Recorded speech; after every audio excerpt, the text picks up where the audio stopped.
It's Freestyle Friday! Coming in hot with quick shots of inspiration on a variety of topics.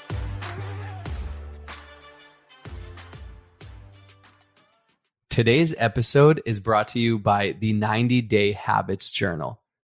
When we think about what changes our life, it's truly our habits. Our life is a result of our daily habits.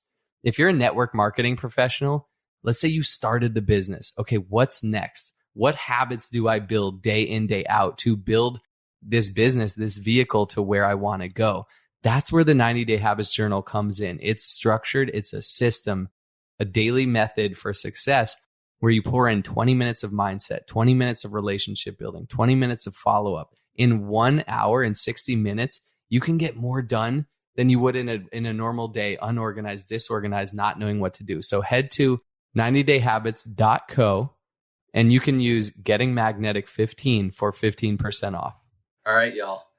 I am here to show you how $500 a month can turn into $600,000. You're going to learn a few secrets of the wealthy that the common person just doesn't pay attention to. And if you stick to the end of this video, you're going to learn about an opportunity how you could add potentially $500 a month into your life. So actually, in my undergraduate and graduate degree, I was a finance major and I got my master's in finance. But guess what?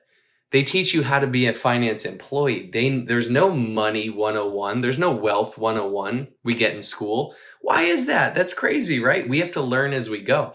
Oftentimes, we adopt our money mindset from our parents, from our upbringing, from our nurture. It's not necessarily a nature thing. It's just like what we see, what's around us. So we have to develop our own financial literacy through mentors, through books, through self-education and all these things. That has been a passion of mine the last probably almost 10 years, understanding, probably 7 years, understanding how wealthy people build their wealth. How do they do it? When you see those people on the yachts, in the private jets, flying the helicopters, like how do they build that? It's not like they're born like with some wealth gene, right? That it's in their DNA. There's some like patterns and factors. I'm going to go through some things that I've learned. I've read a lot of great books. The Richest Man in Babylon was recommended to me by Jim Rohn, one of my digital mentors. I read that. That is a game changer. Rich Dad, Poor Dad by Robert Kiyosaki, a game changer. But let's come back to how $500 a month turns into over $600,000. So let's turn to wealthy people. When they earn earnings, income, cash flow, whatever, they invest it. The key to financial flexibility or freedom, right, is to, not freedom, let's use the word flexibility, to make your money work for you. If we always have to work for money, that is wages. We will always have to work for it. The wealthy make their money work for them. And that is how they start building wealth, through something called compounding interest, which we'll touch on.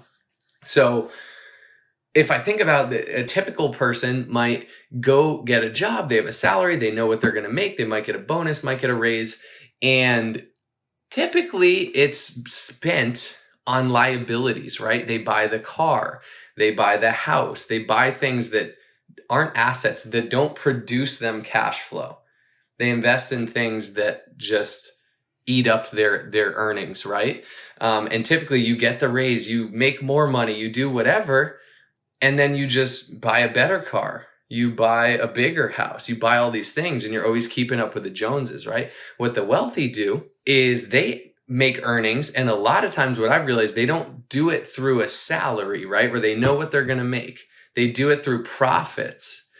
Profits will always be better than wages, because there's the ability to leverage your time, to leverage your earnings, and leverage your cash flow, right? Profits aren't directly correlated to the time you put in. Now, a lot of times that's a whole nother subject. You put the time and energy up front for something much bigger down the road. But let's come back to an extra $500 a month. They say most people would be able to get out of debt with an extra $500 a month. So let's just use that. That's a great number. If you added $500 a month to your life and you invested that, or you set it aside. You didn't spend it. You weren't like, oh, I get extra spa days this month. Think about it. If you're making an extra 500, but then you're spending it, your quality of life is up a bit, but you're going to keep having to work for money because you don't have, investment. You don't have your money working for you. Let's say instead the wealthy person would take that 500 they earned through a side hustle, through whatever, through selling things on eBay, anything. They would put it aside to invest. Now, there's a million investments out there, right? There's a stock market, there's real estate, there's so many different things. The S&P 500 on average has returned like 7% over 100 years or so. Let's just use 7%. It's about that number. And let's just use that. Not that you say you have to invest in stocks. There's a million ways to do it. So let's say you put 500 a month that you earn into an investment account, and that starts to earn 7% per month. Well, that's pretty cool. The next month you earn 500. Well, you got 1,000 in there. But guess what? It's also earning 7% per year, but it's earning interest and it's compounding. So that number's growing and you're earning then on that number growing. So now your money is working for you. You might be working for money over here for the 500. It might be profits. It might be wages, whatever that is. You might be trading time for that, or that might be a part of a profit of one of your businesses or whatever that is.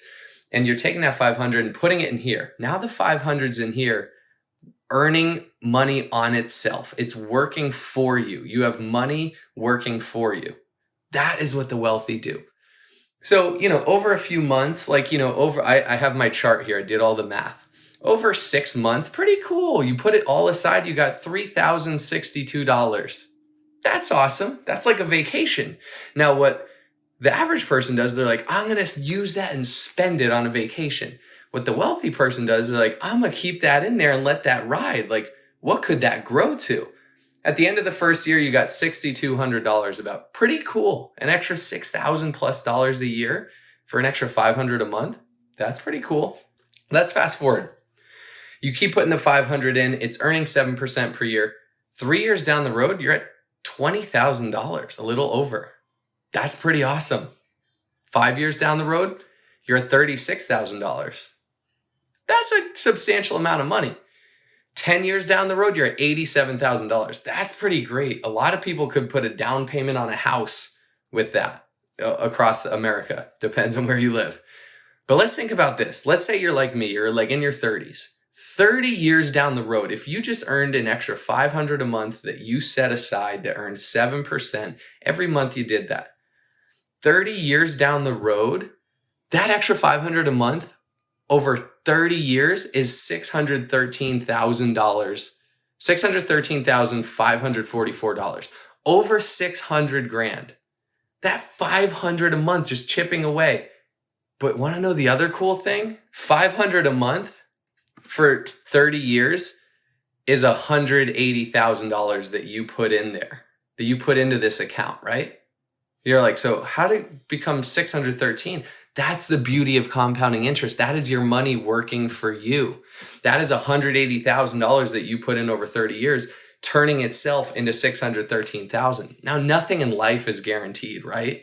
But on average, using the average stock market return over the last 100 years, just using that as a benchmark, that 180 turned itself into 613,000. So then it's like, whoa, this is powerful. I mean, shoot, that's a lot. That's a lot of money. And you know how much? Let's say you never put 500 in after that. What does 613,000 earn per year at 7%? You're earning $43,000 a year just in interest. Your money is just making that every year. Shoot, a lot of people could probably live off that. You probably own your house at that point. Like you're at that stage in your life, you might be able to live off that. So there's different ways to invest, but the moral of the story is rather than one, we all work for money to some extent. Whether you have wages where you trade time for money, or you have profits where you have a business that provides profits to you, where you can start to leverage your time and leverage your earnings. Whatever way you make it is, the moral of the story is invest. Set some aside. Pay yourself first. Take that 500 out first. Then go live your life. Then go do the things. And the best thing is, which is a whole nother topic, start investing in assets that produce cash flow to start to fund your life. So then it's like, okay, how do I earn an extra 500 a month? There's a million ways, right? Like I said earlier, go start an eBay business, go do whatever. The smartest way I know how is network marketing. Full circle, right? Most people start network marketing to make a few extra $100. Nothing is guaranteed. It's network marketing. You have to work for it, but that is there for you. That is totally an option. Now, can you make it a career? Of course. Is that typical? No. Do you have to work hard for it like anything else, like success anywhere else in life? Do you have to work for it? Absolutely. But what could it look like for you, for your family, for your future, for your legacy, an extra $500 a month? Gosh, well, in 30 years, if I just put that all into an investment account, it's over $500,000. That's wild. And obviously none of this is guaranteed. I'm just doing an illustration, right? But I want to get you thinking. One, how can I, instead of like cutting back on your Starbucks and this and that and whatever, it's not about restricting. It's more about how can I make more? How can I generate more cash flow or earnings in my life? How can I go make an extra 500? And rather than go spend that, can I put that in an investment account and let it ride? Will that be $1 million by the time I'm ready to retire? Will that be $1 million by what, 65 or so if you're 30? That's amazing.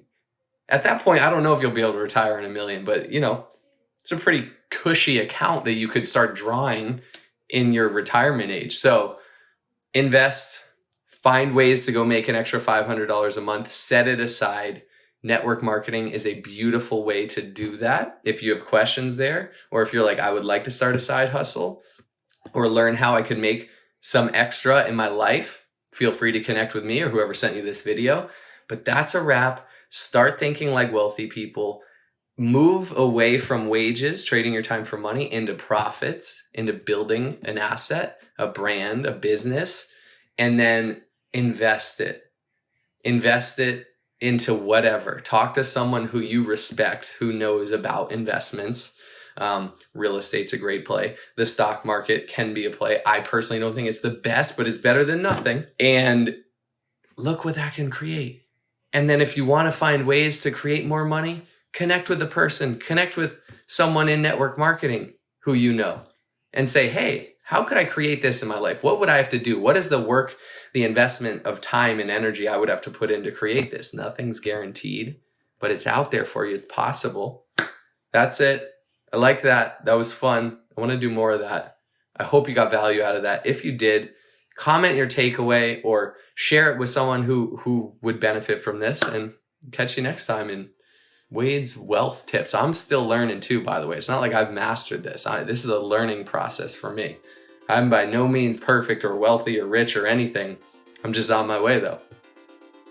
Only those that can see the invisible can do the impossible. So remember, you are magnetic.